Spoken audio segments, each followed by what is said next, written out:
साथियों, यदि आप भी उन कपल्स में से एक हैं जिनकी जो रिपोर्ट है प्रेगनेंसी को लेकर के, संतान उत्पत्ति को लेकर के, वो लगभग लगभग नॉर्मल है या बिल्कुल नॉर्मल है, लेकिन फिर भी उनको संतान का सुख नहीं मिल पा रहा है, तो ये श्रृंखला आपके लिए ही है।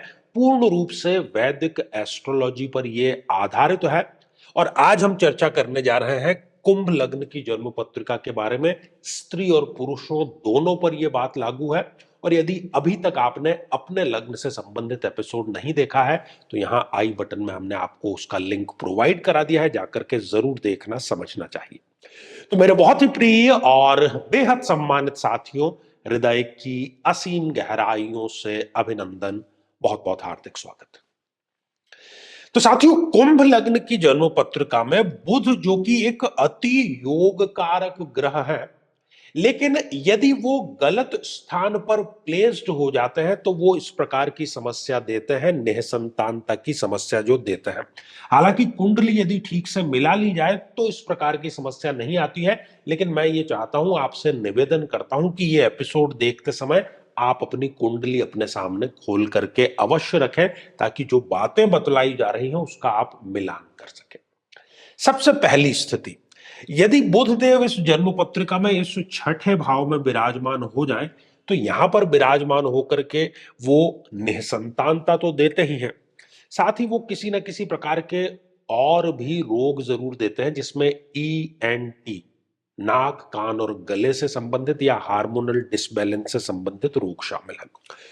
दूसरा, यदि बुधदेव स्वग्रही होकर के इस अष्टम भाव में विराजमान हो जाए तो यहां पर भी वो निःसंतानता योग का निर्माण कर रहे हैं। बहुत सीवियर स्थिति हो जाती है, 3 4 5, कई बार तो 10 साल बाद भी विवाह के संतान प्राप्त नहीं हो पाती। साथियों, यदि यही बुधदेव इस 12th हाउस में विराजमान हो जाए तो यहां पर भी वो निःसंतानता योग का निर्माण करते हैं और साथ ही इसके इलाज के पेटे जो खर्च किया है डॉक्टरों के, दवाइयों के, इवन IVF पे, वो बहुत ज्यादा होता है, क्योंकि ये व्यय का भाव है। लेकिन ढाक के 3 पात के अलावा और कुछ नहीं मिल पाता है। साथियों, यदि जन्म पत्रिका में बुध देव नीच राशि के होकर के इस द्वितीय भाव में विराजमान हो जाए तो ऐसी बहनों को ताने बहुत ज्यादा सुनने पड़ते हैं अपने कुटुंब, अपने ससुराल, दोनों ही पक्षों से, निःसंतानता को लेकर के। भारतीय स्थिति तो आप जानते ही हैं। इसके अतिरिक्त आप देखिए कि बुध देव कहीं जन्म पत्रिका में 0 डिग्री तो नहीं बैठे हुए हैं, कहीं वो 28 या 29 जैसी अंतिम डिग्रियों में तो नहीं बैठे हुए हैं। साथ ही 0 डिग्री किसी भी ग्रह की ज्योतिष शास्त्र में एक नवजात शिशु जितनी बल उसमें होता है। 28 29 डिग्री मतलब वो वयोवृद्ध, मतलब 90 वर्ष से अधिक के जो स्त्री पुरुष हैं, ये दोनों ही, चाहे नवजात शिशु हो चाहे ये वयोवृद्ध हो, ये दोनों ही बलहीन होते हैं। अपने रूटीन के कार्यों के लिए भी ये दूसरों पर निर्भर होते हैं, तो ये बलहीन बुध कहीं ना कहीं निःसंतानता योग का निर्माण कर देता है। साथियों, इसके अलावा आप देखिए कि कहीं बुध देव अस्त अवस्था में तो नहीं है, बहुत क्लोज कंजक्शन में यदि वो सूर्य के साथ में आ गए हैं तब भी वो अपना प्रभाव नहीं दे पाएंगे। उनका जो काम था संतान प्रदान करने का, वो नहीं कर पाते। इसके अतिरिक्त अगला जो कारण है वो ये है कि पंचम भाव में किसी एक या अधिक मारक ग्रह का विराजमान हो जाना। यदि हम इस जन्म पत्रिका की बात करें तो इस जन्म पत्रिका में जो सबसे प्रथम मारक ग्रह है वो है चंद्रमा। यदि चंद्रमा इस जन्म पत्रिका में यहां पर विराजमान हो जाए तो ऐसी बहनों को मासिक धर्म से संबंधित किसी न किसी प्रकार की समस्या पहले से ही रहती है और उस कारण से शायद ये कंसीव जो है वो नहीं कर पाते। यदि सूर्य इस जन्म पत्रिका में इस पंचम भाव में विराजमान है तो वो पेट से, पाचन तंत्र से संबंधित समस्या जो है वो जरूर दे देता है और निःसंतानता की समस्या भी यहां पर आती है। इसके अतिरिक्त आप साथियों देखिए कि यदि बुध की युति चंद्रमा के साथ में है, बुध और चंद्रमा किसी भी भाव में यदि एक साथ में इस कुंडली में विराजमान है तब भी वो जातक या जातिका को इस प्रकार की समस्या जो निःसंतानता की है वो अवश्य ही दे देते हैं। ये सारे के सारे कारण थे। अंतिम निर्णय जो है वो हम आपके ऊपर छोड़ते हैं हम लोग। तो अब इसका इलाज क्या है? साथियों, कुंडली में जिस किसी भी ग्रह की महादशा चल रही हो, उस महादशा मंत्र साधना को करना और जिस ग्रह की पीड़ा है उसके अभिमंत्रित जल का नियमित रूप से सेवन करना, इन दोनों के माध्यम से, क्योंकि दोनों ही वैदिक उपाय हैं, आपको संतान सुख अवश्य प्राप्त हो सकता है। श्रृंखला जो है वो हमारी आगे अवश्य जारी रहेगी। यदि आप भी चाहते हैं कि आपकी कुंडली का सूक्ष्म विश्लेषण हो, समस्या का समाधान हो, तो आगामी समय में मैं स्वयं इन शहरों में उपस्थित रहूंगा। आप समय लेकर के मिल सकते हैं या फिर टेलीफोनिक या वीडियो कॉल के माध्यम से आप जुड़ सकते हैं।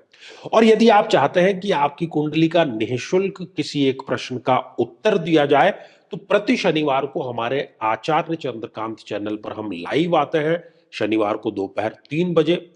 उसमें शामिल होने का तरीका है कि हम हमारे इस वीडियो को आप हाइप कीजिए और उसका स्क्रीनशॉट दिए गए व्हाट्सएप नंबर पर जरूर भेजिए।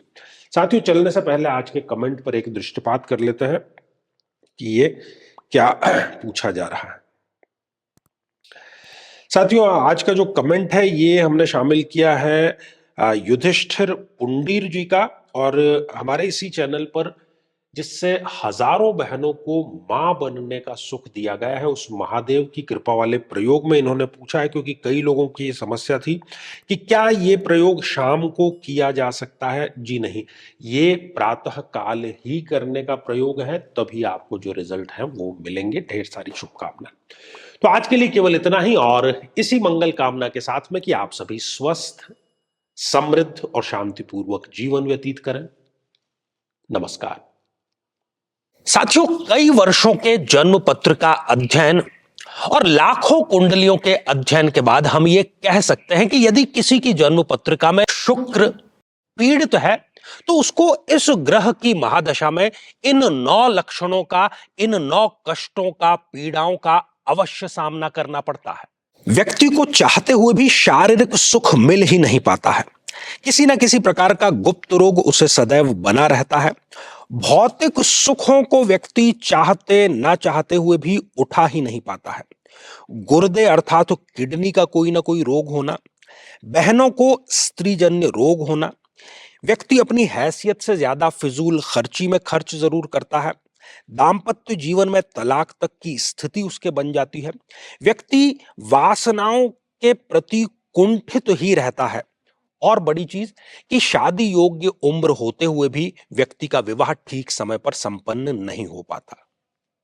लेकिन साथियों, यदि आप भी इन सभी कष्टों से स्थायी और सटीक मुक्ति प्राप्त करना चाहते हैं, तो उसका तरीका है इस ग्रह की महादशा मंत्र साधना दीक्षा, जो विशेष रूप से आपके नाम, आपकी जन्मतिथि के अकॉर्डिंग की जाएगी, और गुरु दीक्षा के माध्यम से अभिमंत्रित माला भी आपको प्रदान की जाएगी, ताकि न केवल ये सारे कष्ट दूर हों, बल्कि ये पूरी की पूरी महादशा आपके लिए शांतिदायक और सुख समृद्धिदायक साबित हो।